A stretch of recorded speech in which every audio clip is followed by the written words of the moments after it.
नमस्कार, मी शुभांगी पंडित.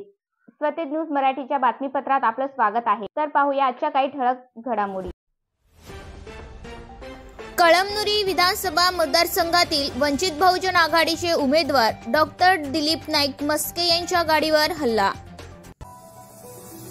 93 कळमनुरी विधानसभा मतदारसंघातील वंचित बहुजन आघाडीचे उमेदवार डॉक्टर दिलीप नाईक मस्के यांच्या गाडीवर रात्री 1 वाजता हल्ला झाला आहे. सध्या डॉक्टर मस्के यांचे डोके फुटले असून ICU मध्ये भरती आहेत. वंचितचे उमेदवार मस्के यांच्यावर हल्ला कुणी केला हे अद्यापही कळालेले नाही. वंचितच्या कार्यकर्त्यांकडून या घटनेचा निषेध करण्यात येत आहे.